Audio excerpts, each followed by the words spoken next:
ॐ सहना भवतु सहनौ भुनक्तु सह वीर्यं करवावहै तेजस्विनावधीतमस्तु मा विद्विषावहै ॐ शान्ति शान्ति शान्तिः.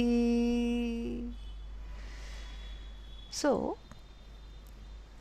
I was asked to speak on the topic for today, Jiva, Jagat and Jagannatha. Because everything, it is nice if it starts with J, okay? So Isvara I changed into Jagannath, okay? The Lord of the Jagat. So this is, these three topics curiously become the crux of the Vedanta Shastra. And why am I saying curiously? That will be revealed soon. They become the kernel of Vedanta Shastra. And there is this kind of a three things. The number three has a abiding presence in Vedanta. We have the Shastra of Vedanta divided into three: Prasthanatraya, Bhagavad Gita, Upanishads, and then what else? Brahma Sutra, 3. And then the number of bodies are 3. This gross body that you can see and objectify. And then what else? The subtle body, which travels everywhere, even during the pandemic, and does whatever it wants, goes from place to place.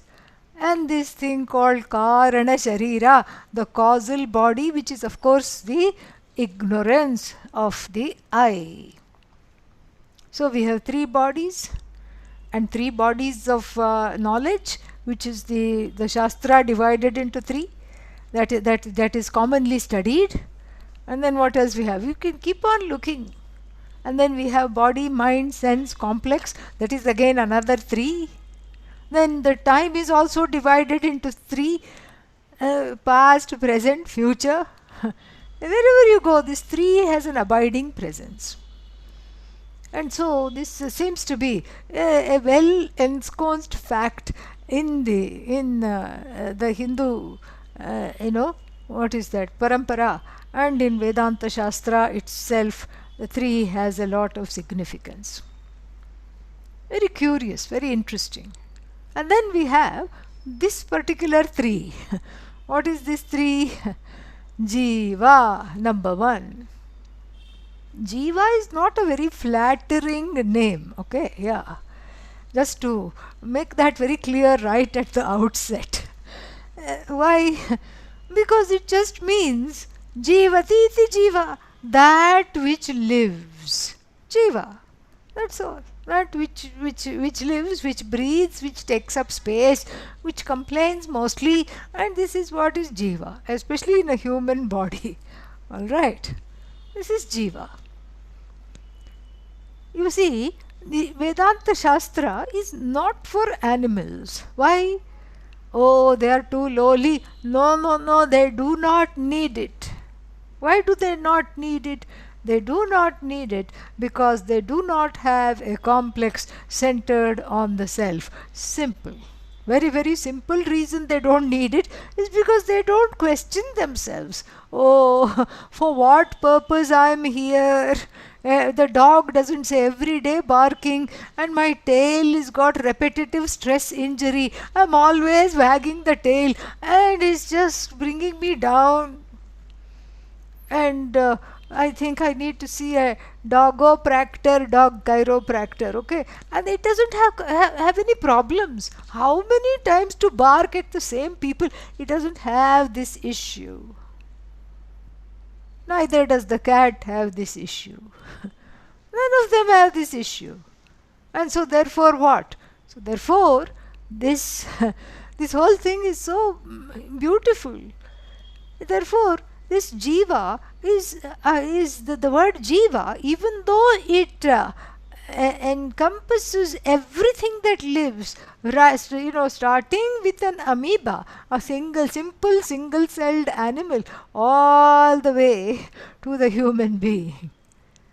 Still, the word jiva here, for our purposes, refers to those in human incarnation. That's why the dog and the cat and all other animals in the Shastra are called muktaha. They are free of the nagging sense of lack, want, fear, insecurity, complaints, starting with oneself. This is our problem. And so this is the fear and the pain and everything centered on the self is what is at issue.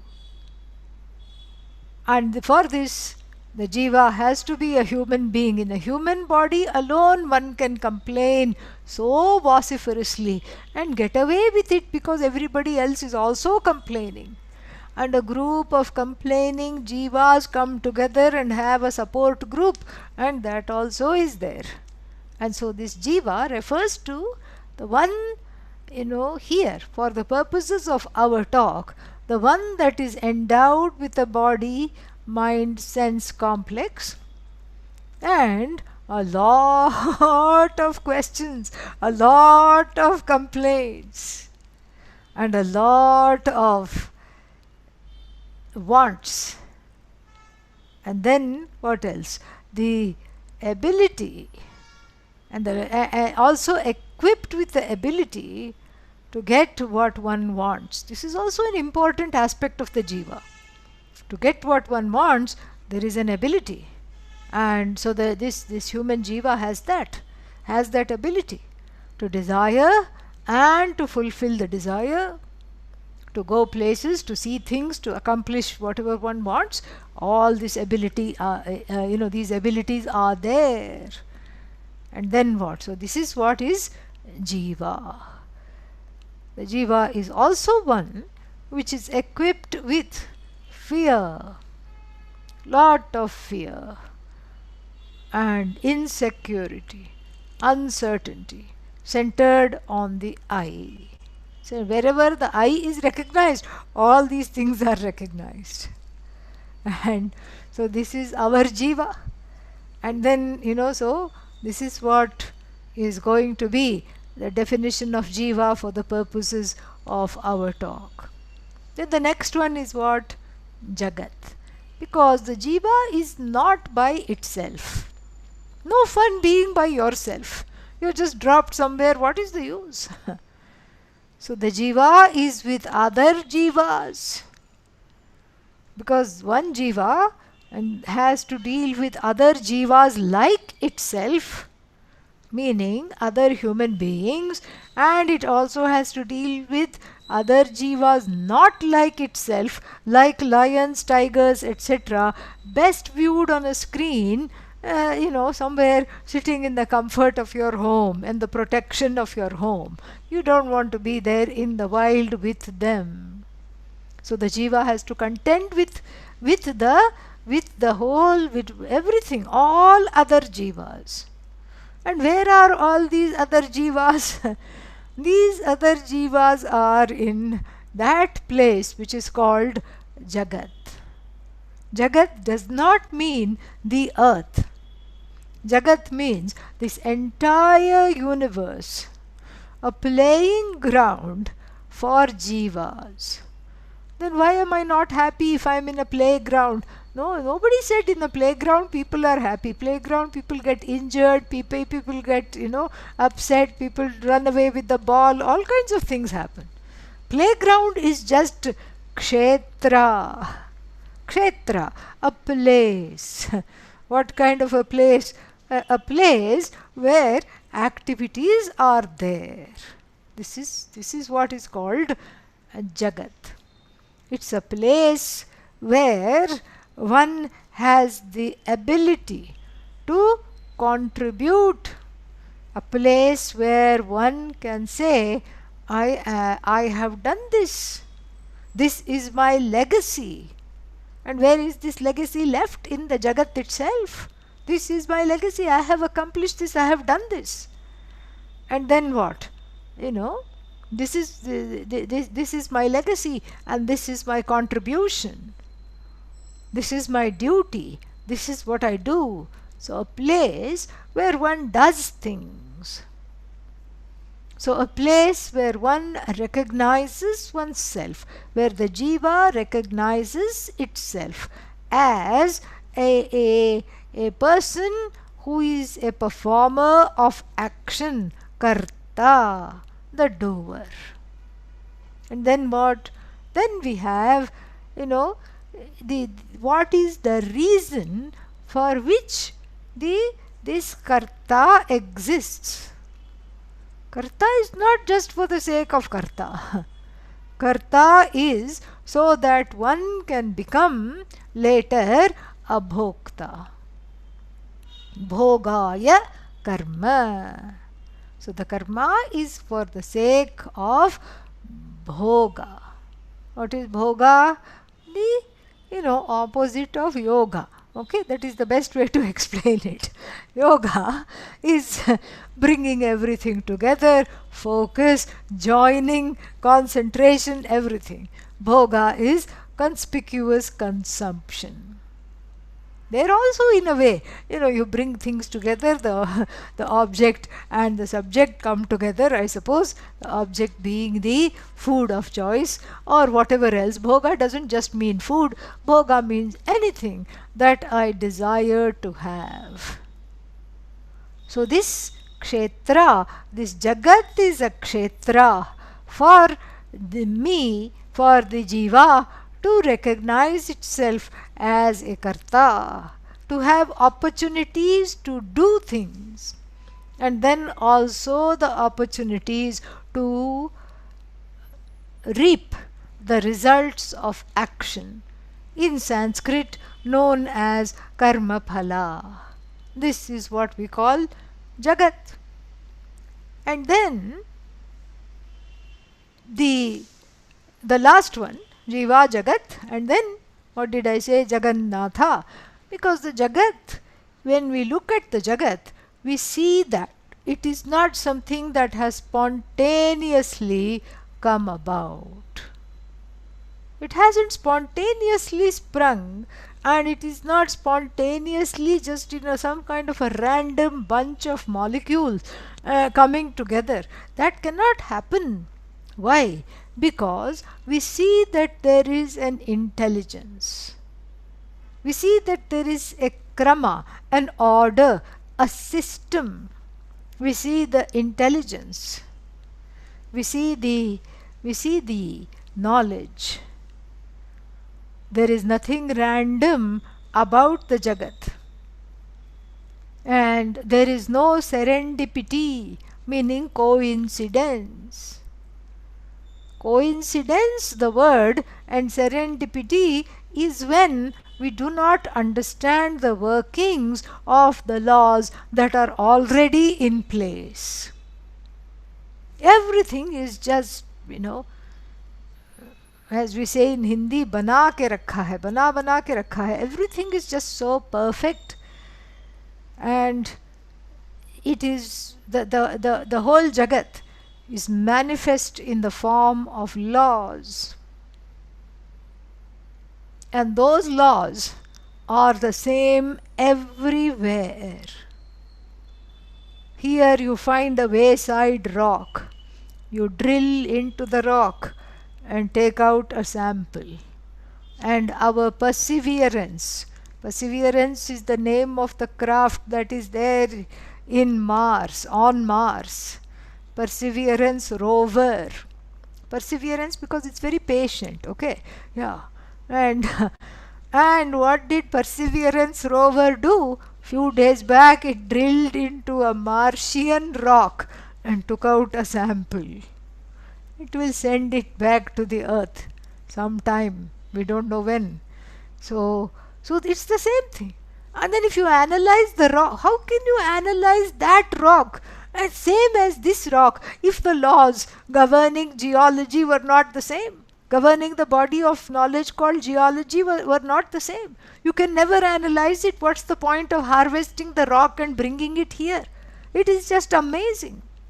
There is a uniformity expressed in the Chandogya Upanishad as yatha iha tatha amutra.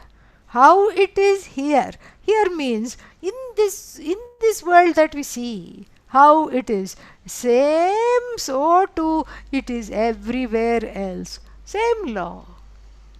You complain here and then you say, I want out. Where do you want to go? I want to go to another loka. Okay, go if you can. And then what will you do there? There also you will complain. Same thing. There will also be people who are complaining.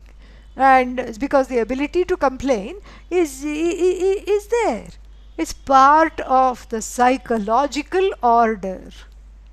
So the whole universe is not some kind of a random bunch of people and a random bunch of things collected together and dropped in one place. No. It is orderly. It is in the form of laws. And because it is in the form of laws, we can have numerous branches of knowledge, unending branches of knowledge. We can have so many branches of knowledge. It's just amazing, endless. And new things are coming.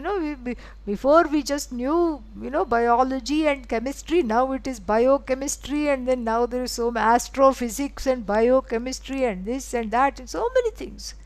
All hybrid knowledge, everything, because the names we have are no longer enough. And all this knowledge, this Jagat, in other words, is just manifest in the form of knowledge.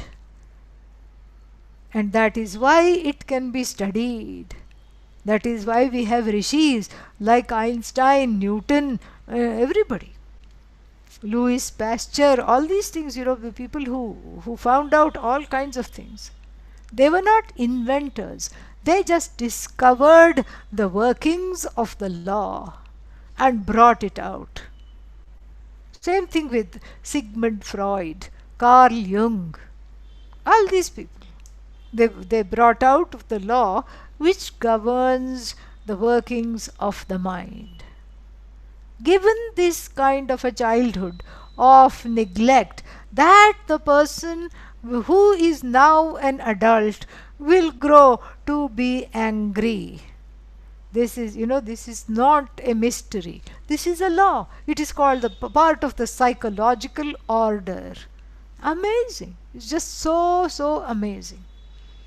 And so, then the question is, where is this knowledge situated? What is the source of this knowledge in the Jagat? Because the Jagat is just all knowledge. What is this knowledge? Because the knowledge always rests in a conscious being. And that conscious being we call Isvara. From this standpoint.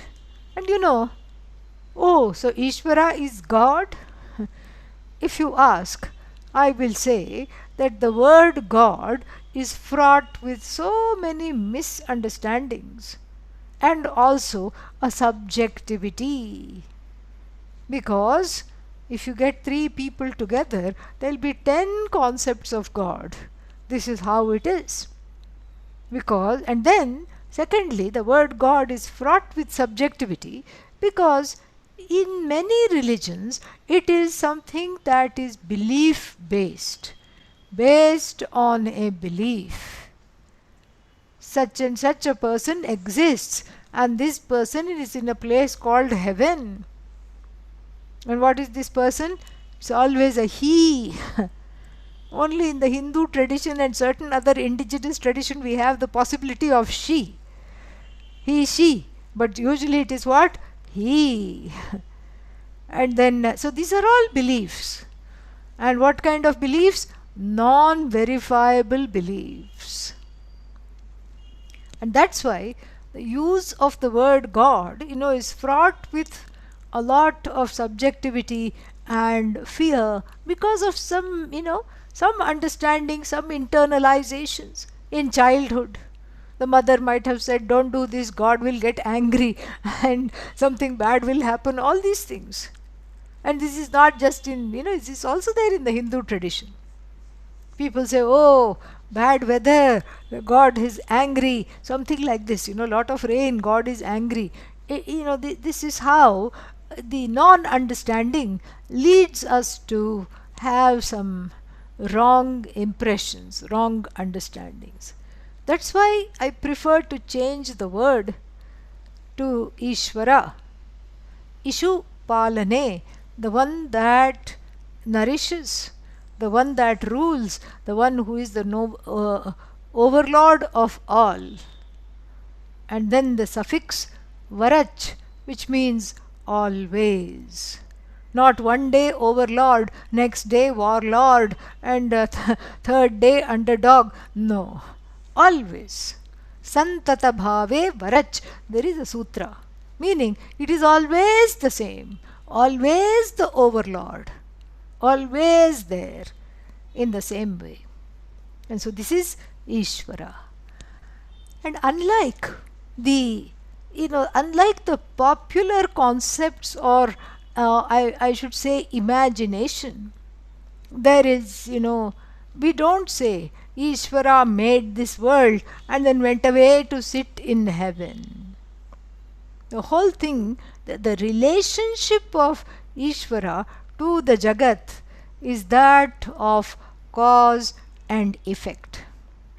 Very interesting. So Isvara is the cause of the Jagat. Isvara is the cause and the Jagat is an effect. How do I understand this? We have our wonderful, example of pot and clay. So here I don't have pot, I have a cup here. And so you can pretend it's a pot. If I hold it like this, you can pretend it's a pot. And so here we have this pot.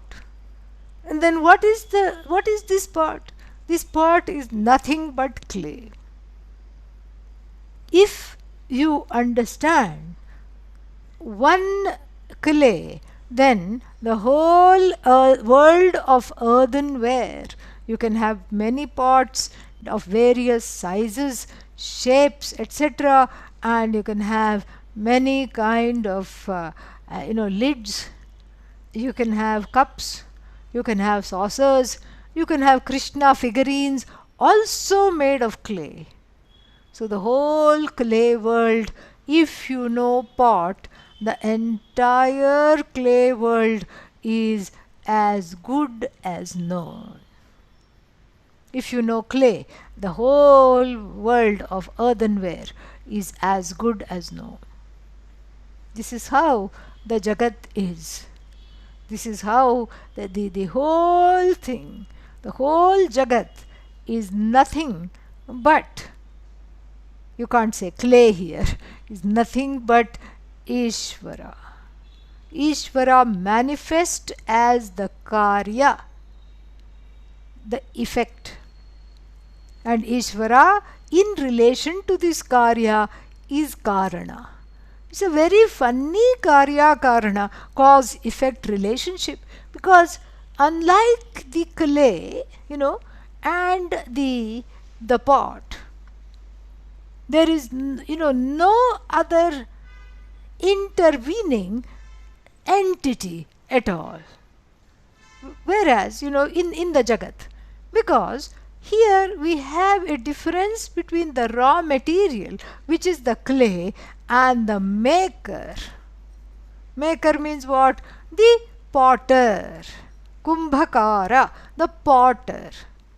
So between the potter and then the clay, there is a difference. How do you know that there is a difference? There is a difference because when I bought this cup home, the cup maker did not come along with the cup. Thank God. Because then we have to feed the family of the cup maker, and then we have to feed the children, all these things. And the children will want a dog, and the dog will want a cat to worry it, and it will go endlessly. Their whole, descendants and everybody we will have to take care of. But that is not there. That is not there at all. This bhinnata is not there when we talk about Isvara sustaining the Jagat, giving birth to the Jagat, and then what? Taking the Jagat back unto himself, herself. Because this is what is called abhinna nimitta upadana karanam. It's a mouthful, but it is very easy to understand. Abhinna, non-separate. Non-separate cause of the Jagat, non-separate maker, non-separate material. The maker and the material are one. From the standpoint of the material, it is coded as Ishvari, Ishvara's Shakti, feminine, because the creative Shakti is always feminine. And from the standpoint of the maker, it is coded as, from the intelligence, it is coded as masculine. Very interesting. So that's why if you go to a Hindu temple, all the manifestations of Bhagavan are happily married. They all exist along with their Shakti. Very, very nice, beautiful. And so that Shakti, is non-separate from this Ishvara. A Kalpita Shakti, and as though Shakti which is one with Ishvara, that has projected the universe in the form of all knowledge and sustaining the universe by just a mere intention, sankalpa matrena, and unto whom this universe goes back when its job is done. When is its job done?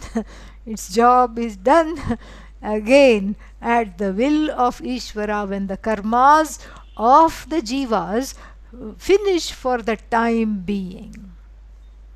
Because what brings this Jagat forth, what sustains it, and what takes it back, is not just based on Ishvara's desire. Even though that's what the Upanishad says, we have to understand it in a much more nuanced fashion. So kamayat bahusyam praja gegeti satapo tapyat satapastaptva idagam sarvam asrijat yadidam kincha tatsrishtva tadevanupravishat tadanupravishya satyatyaccha bhavat. This is the creation cosmology found in the Taittiriya Upanishad. Saha akamayat. Ishvara desired. And one thinks, oh, Ishvara should be above desires. Here we have Ishvara desiring. Ishvara doesn't have desires. Ishvara, as though desired, based on, if we have to talk about it, the jiva's desires. Because all these unmanifest jivas suddenly started to want to separate. Let me out, they cried. Let me out, I want a body. Why do you want a body? Because I want to fulfill desires. All kinds of desires I want to fulfill. Make a place for me. So the whole Jagat is manifest as a bhumi, as a playground for the jivas. And when those karmas for that particular cycle is done, then the Jagat is taken back. And that is why we say, that is the connection between Jiva and the Jagat. So the connection is, as I said, the first thing we need to know about the connection is cause and effect. And then it's a very funny kind of a cause-effect relationship, because the effect, this is number 2, the effect is non-separate from the cause. Just like the pot is non-separate from the clay. The weight of pot is weight of clay, the color of pot is color of clay. The smell of pot is smell of clay. In fact, the whole pot is clay. But can you say that clay is pot? No, no, no. Clay is free to exist in whatever manner that it wants to. Clay is not pot. Pot is clay. Jagat is Isvara. In the same way, Isvara did not become the Jagat. Isvara is Isvara. Jagat is Isvara. Why? Because that which we call as the Jagat is a projection. And as though projection, without Isvara undergoing any change, inhabits that projection. Saha akamayat. So that desire to create is there based on what the jivas want, so to speak. And then what? And then after that, then bahusyam. What do you want? What is the desire? Bahusyam. May I become many. And then satapo tapyat. Ishvara contemplates. Contemplates on what? Contemplates, of course, on the previous cycle of creation, how to bring everything forth. That worked. So let us do the same thing that worked again. And then satapas taptva, having contemplated, idagam sarvam asrijata, brought forth everything into being. And then what? Brought forth everything into being, and then tat srishtva, having created everything, tadeva, tat srishtim eva, anupravishat, entered each and every aspect of creation. Like a sweet filling in the modak. Yeah.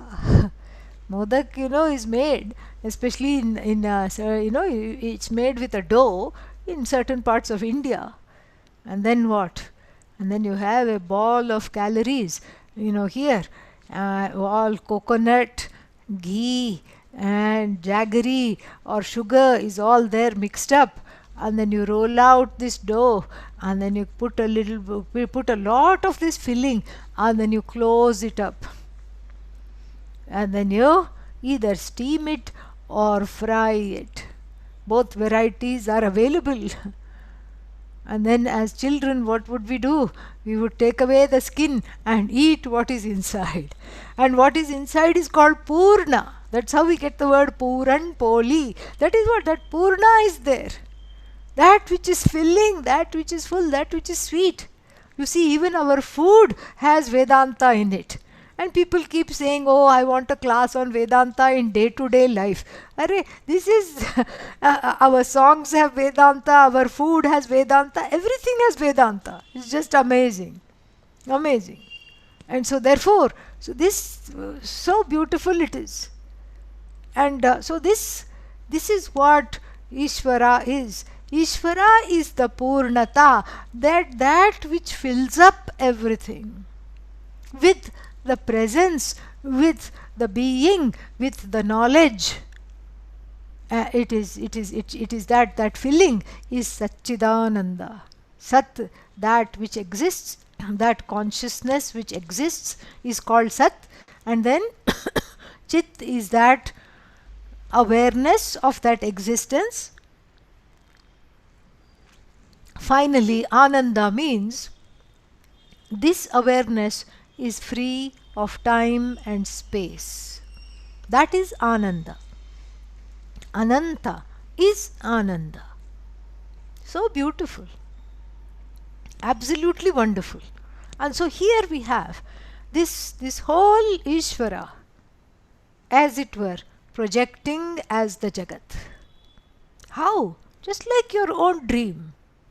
If you dream of a group of people, somewhere you have, because you can't have parties. At least in the dream you can have parties.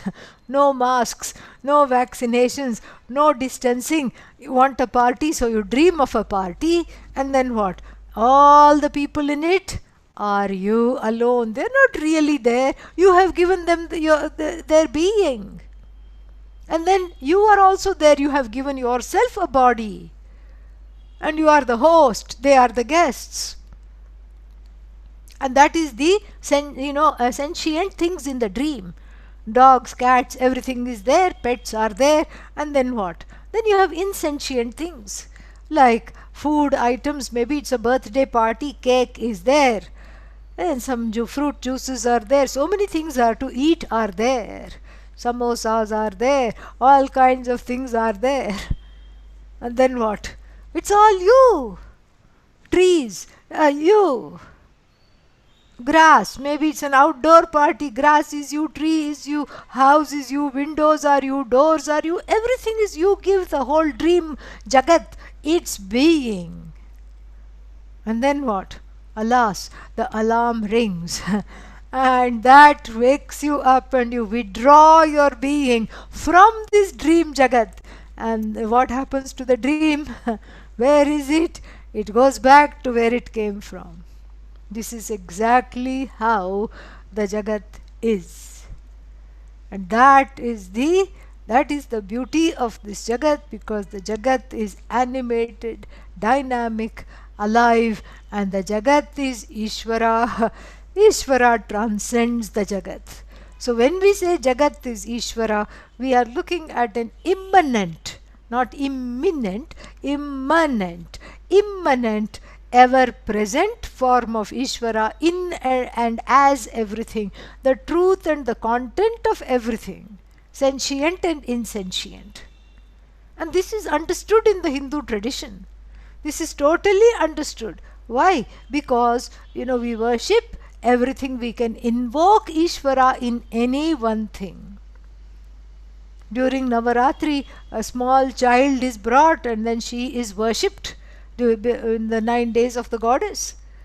And then, and then what? You can worship, you're not worshipping the child, you're worshipping the goddess in the form of avatara called Kumari, a small girl child.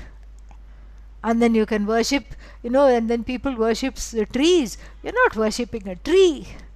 You're worshipping Bhagavan in the form of the life-giving, shade-giving, oxygen-giving ecosystem of which the tree and is a very important part. And you worship the ground. That's why we have ground breaking ceremony, where we take permission of the Bhumi Devi, of Mother Earth, to be able to build something there. There is a puja. There's worship done. Mother Earth is nothing but Ishvara with a form, with a name, with a function. So what is this Jagat? This whole Jagat is nothing but populated by Ishvara. How many Ishvaras? Many Ishvaras. So many Ishvaras, we cannot, and they are all just one. So as though many. But as though many means to see, to count, there are many. And that one, without undergoing any change, upkeeps and upholds this whole Jagat of so many names, so many forms. This is the Jiva's relationship to the Jagat, manifest in the form of laws, manifest in all the Nama Rupas. That which is manifest in the form, of the various Namas and Rupas, it's called Adhibhautikam. That same Ishvara gets a name, Adhibhautika. What is that, Bhutanam adhikritya tishtati. That which is centered on all the bhutas, that is called Adhibhautika. Then we have, from the standpoint of a particular body-mind-sense complex, how the workings of an individual digestive system, the endocrine system, etc., or the mind, how it works. We have that same Ishvara, the same laws. As it obtains for a particular Jiva, then it is called Adhyatmika. Adhyatmika, same Ishvara. And then when we talk about the laws of the universe, that is Adhidaivika, centered on the Lord. Adhyatmika, centered on an individual body, mind, sense complex, where these laws obtain. And then Adhibhautika, centered on all the other Nama Rupas in the Jagat with which one has to interact. So what have we understood so far? The Jagat is non-separate from Bhagavan, from Isvara, from its source. Karyam karanat ananyat. The effect is non-separate from cause. And if and the only thing to do here is to pick up the pot and understand that. You see that the pot is non-separate from clay. So the Jagat is non-separate from Bhagavan. Totally non-separate from Bhagavan. In fact, Jagat is nothing but Bhagavan. Jagat is nothing but Bhagavan. And who is this Jiva? What is its connection to Isvara? The one that doesn't understand this. The one sometimes which refuses to understand this. The one that doesn't know this is called Jiva. This is the Jiva. The individual who is confused about the Jagat, about Isvara. Why? Because the individual is confused about oneself. What do you mean confused? It's a two-part confusion. The first part of this confusion is simple ajnanam. Na janati iti ajnah. Doesn't know the truth of oneself, doesn't know anything, doesn't know Ishvara, doesn't know Atma, doesn't know. But then that should, that part one of this confusion should not cause confusion at all. What you call confusion is just not knowing. And not knowing, why should it cause confusion? Because we see that in the animals, the dog doesn't know it is actually God and there is a spelling mistake in its name. It doesn't know that. Yet it seems to be happier than many of the people who own it. It seems to be happier. As long as it's not hunted, abused, and made to endure difficult situations, it seems to be just fine. It doesn't say, oh, I want to go to America, oh, I want to have this, I want to have that. It doesn't do that. It seems to be happy whatever it is. But not so with the human being. Human being also has self-ignorance. Dog also has self-ignorance. Worm also has self-ignorance. Everything in the universe has self-ignorance. Every being in this universe has self-ignorance. But it's only the human being that for whom this confusion, this self-ignorance is a very costly confusion, appears to be extremely costly, which is why it needs to be removed. So while all jivas have ajnanam, the human being alone has what is called anyatha jnanam. Why? Because Bhagavan really exhausted Bhagavan and Bhagavati exhausted their prowess in making the human being. Free will, totally conscious of oneself, totally free, free enough to enjoy everything, which is a blessing. Free enough to seek the truth of oneself, which is also a blessing. But often what leads this quest is the other part of this freedom, free enough to have a judgment, a sense of lack, a sense of insecurity based on the self. So there is judgment, there is insecurity, there is fear, there is pain, there is sorrow because of this part 2 of confusion. Part 1 is not really confusion, it is one doesn't know, simple. Part 2 is anyatha jnanam. Because one doesn't know, so one feels free enough to come to wrong conclusions about these three very entities we are talking about oneself, the Jiva, about the Jagat, and then finally about Isvara. Same thing. This is what the Jiva is. You see the centrality of this Jiva here. And so the wrong conclusions are very costly, because then that is where we talk about misery, that is where we talk about fear. And that is what has to be removed. And why? Because the truth is that the whole Jagat is non-separate from Isvara. And then if the whole Jagat is non-separate from Isvara, what about the Jiva? The Jiva too is non-separate from Isvara. In fact, the Jiva is nothing but Isvara with a few complaints. That's all it is.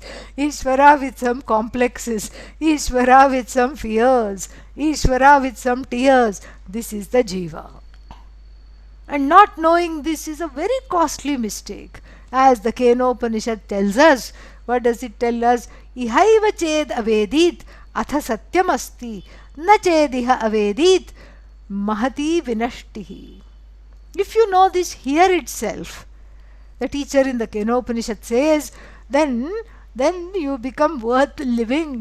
Satyam asti. You can be counted among those who understand. Your life is worthwhile. Your life has a certain reality if you know the truth of yourself. Otherwise, you're living an ersatz life, a sham. You're just masquerading without really living. And if you don't know this here in this body, mahati vinashtihi. It is all just, it's an infinite loss. Loss of the infinite is infinite loss. This is what one has to understand. You can be the seeker of the infinite. That is okay, because then the quest is finite.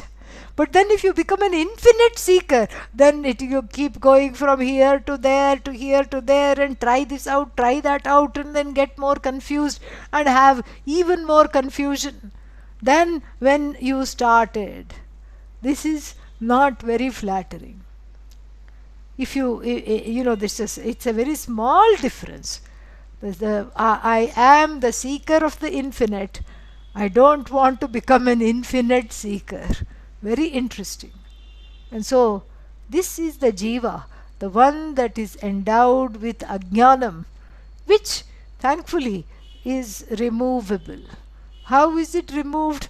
Through a pursuit, a committed pursuit of Vedanta Shastra, through a committed pursuit of Vedanta. You have to make the space for it, because it is not one more pursuit in the world. Just like people say, there is job, there is family, and there is friends, and then what? And then that's why I don't have time for Vedanta, because it's one more thing to do. It is not one more thing to do. It is that very thing, because of which there is job, because of which there is family, because of which everything goes well. It is that very thing. Because if you are okay, everybody is okay. If you are all right, everything is all right. Because when we talk about this Bhagavan, how many Bhagavans are there? Don't start counting Shiva and then Parvati 2, Ganesha 3. That is on your altar. That is just all one. There is just one Bhagavan. And how many Jagats are there? In fact, the Jagat has been swallowed by Bhagavan. No Jagat anymore. Jagat has been Ishwarized. Oh, is that a word? It is now. Jagat is Ishwarized. And then what? Who is left? This complaining Jiva is left. Stubborn Mandu complaining Jiva is left. That is what it is. And this Jiva has to see the glory of itself. That which was three, Jiva, Jagat, Ishvara, is actually one. There is nothing other than, and you can say everything resolves into me.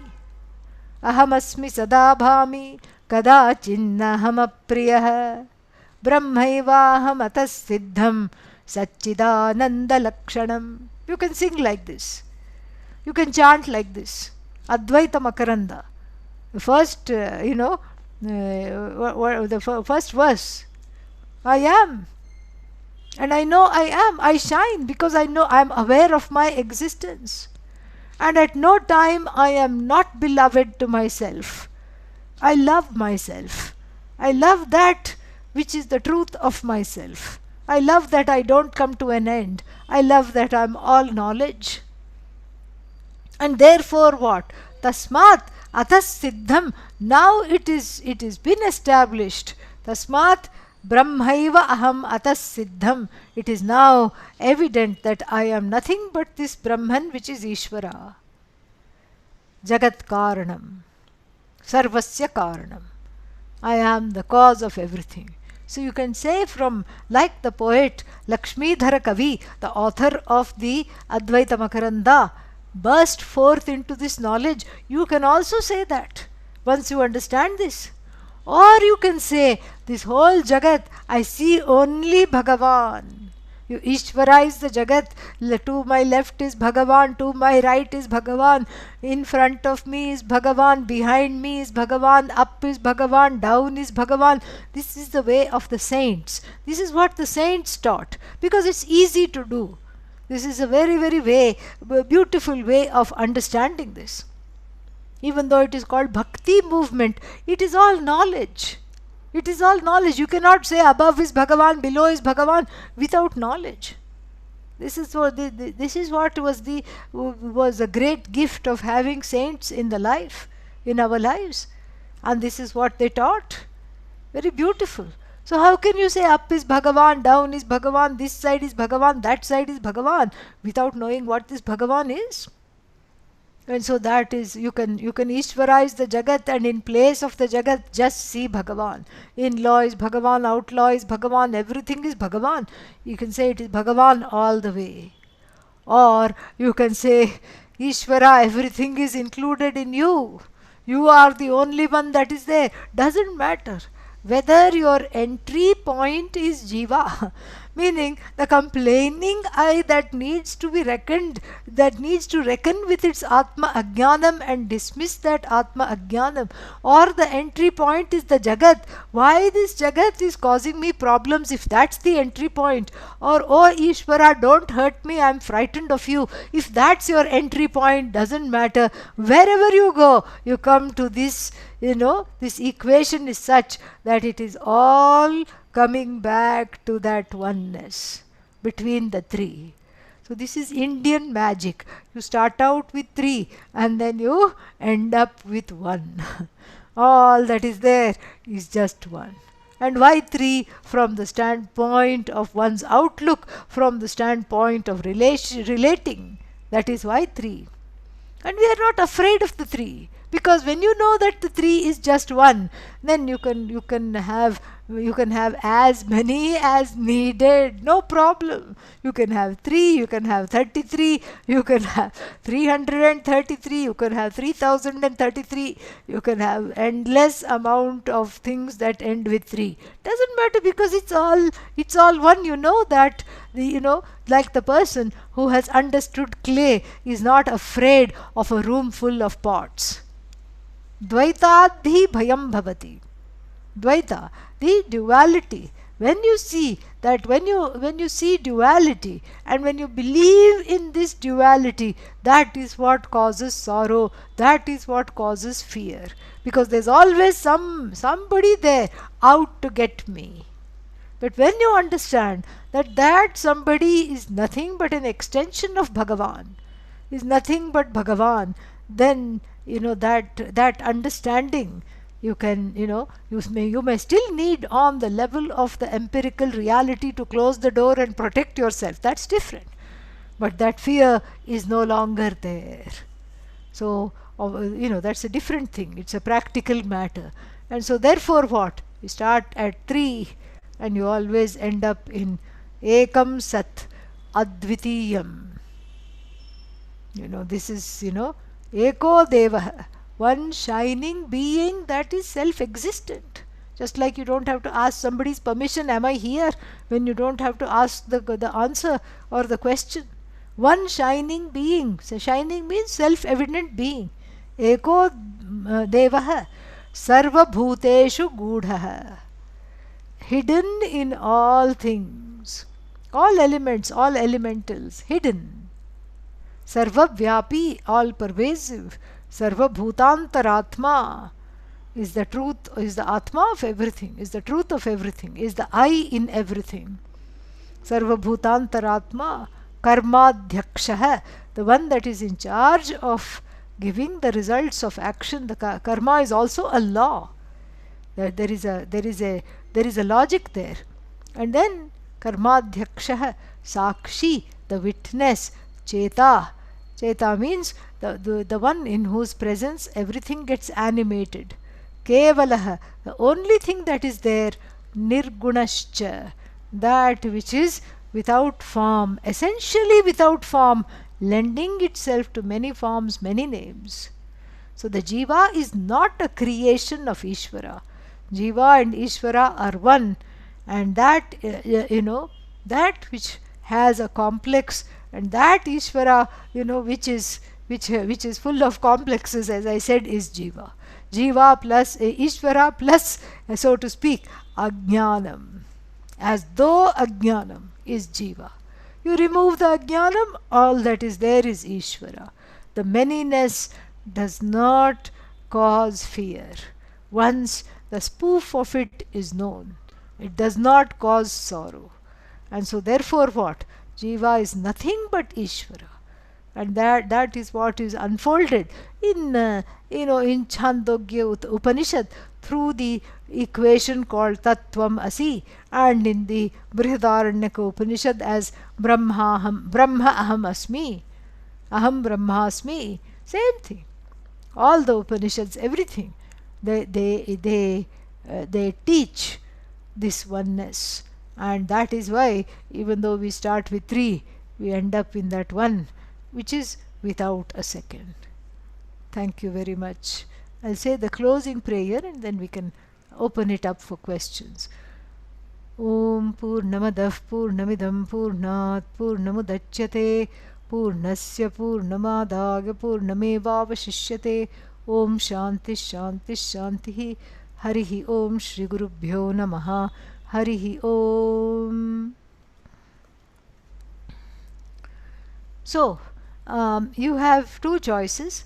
You can type in the chat pod here in your what is that, in the Zoom Kulam. It's not Gurukulam now, it is Zoom Kulam because of pandemic. So in the Zoom Kulam there is a little chat pod, so you can type your question there or you can unmute yourself and ask.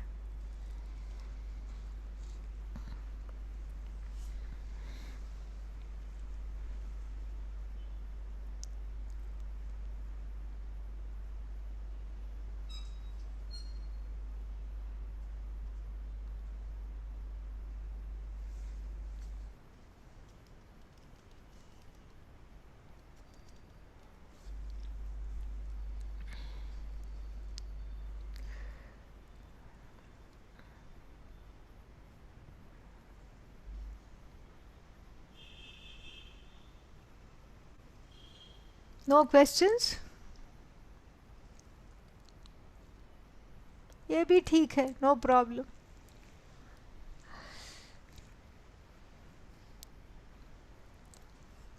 All right. Have a wonderful day. And there is some flyer that Shambhavi has shared. What do you want to say, Shambhavi? Unmute yourself and talk. Om Namah Shivaya. Om. So Swaminiji is speaking in a retreat for the Shivananda Yoga Farm, and she was mentioning saints, and her next talk is about the life of saints. So this is on the 6th, and you can see it in the flyer, and also I shared the website, so you can find it there. And also, there's many more talks on the website, on the flyer. You can find all the information. So also in the end of the month, we have one in Shivananda, Bahamas, about the Chandogya Upanishad, one portion. So hopefully you'll be able to join. And thank you so much. Thank you, Swaminiji. Om, thank you. Hari, wonderful to see you. One question here. Uh, can you please explain Yes. what Ahangraha Upasana is? Yeah. There is Sampatti Upasana and Ahangraha Upasana, two kinds of meditations. I mean, there are many kinds of meditations, but these two go together, kind of. Mentioned in the Shastra. Ahangraha means you bring in yourself there. You see everything as yourself. And like even in puja there is little bit of ahangrahata, like you when you offer a flower, you touch it to the heart and then offer it. And so atma bhavena pujayet, so like this, that is what is called ahangraha upasana. So you bring that aham, that I. It's not ahankara. It is that aham, that I, is brought into the meditation as a from the standpoint of the body, mind, sense complex as the sakshi, and that's what is being objectified. The body is Bhagavan. The objectifier, the mind, the etc., is also Bhagavan. This is what is called ahangraha upasana. Sampatti upasana is usually like you have a mantra or something like that upon which you put the focus. Here in the Just mantra, elaborate. include yourself, yeah. Is there overlap with Nididhyasana, Swamiji? Yeah. See, it is I would say baby steps before Nididhyasana. Before Nididhyasana, this is Ahangraha Upasana. Thank you. Because still there is, it's like a, one is Nididhyasana in training, like that. Yeah.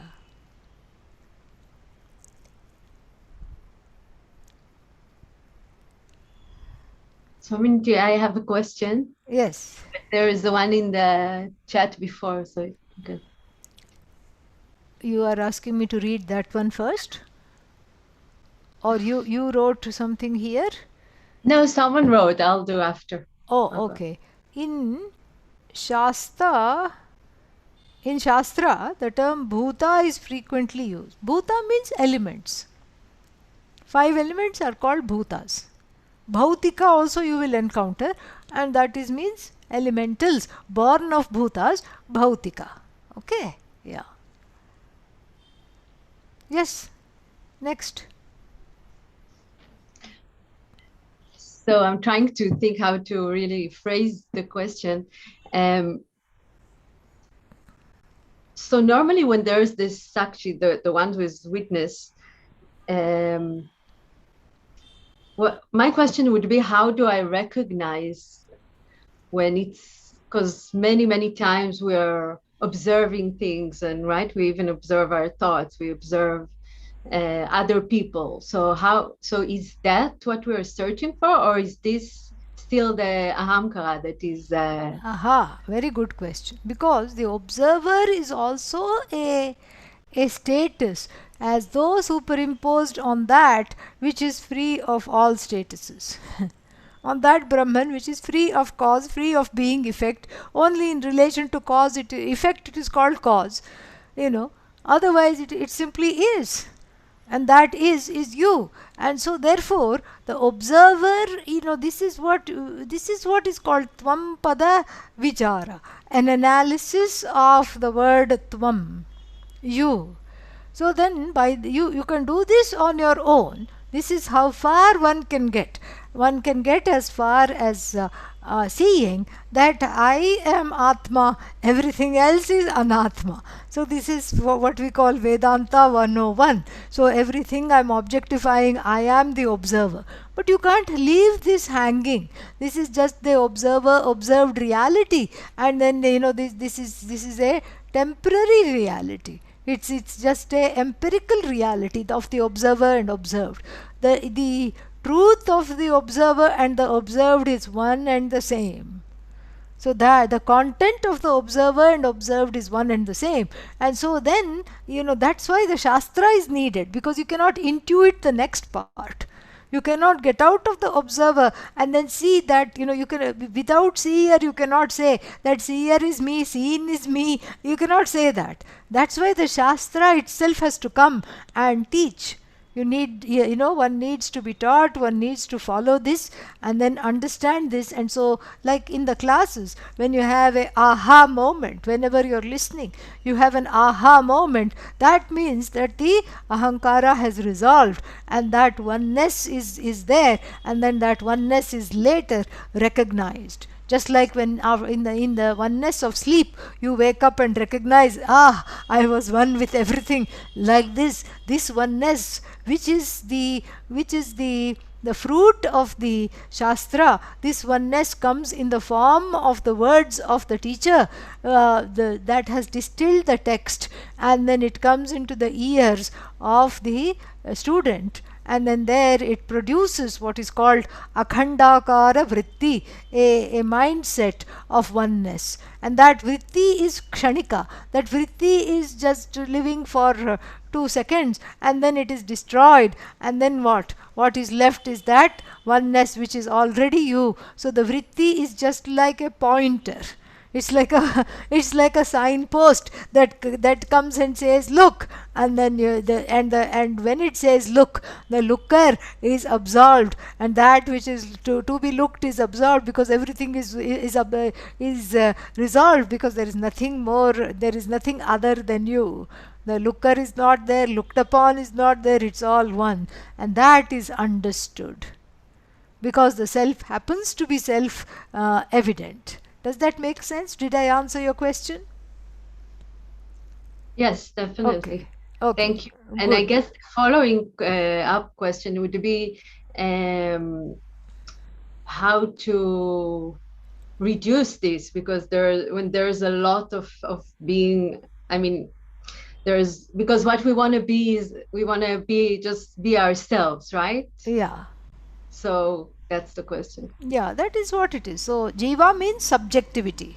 Jiva means, not being able to see the truth of oneself, because one is putting up a parallel reality, and this is what is called Jiva Srishti. So that Jiva Srishti has to be slowly dismantled. We pray, may I be able to see the Jagat as it is, because the Jagat as it is not a cause for sorrow. So we pray for the clarity, we pray for objectivity, and Vedanta itself gives objectivity. One is firmly first in the world of Isvara, and Isvara is that world, and then afterwards you can happily say, what world? Where is the world? All that there is me. All that there is Isvara. It's fun.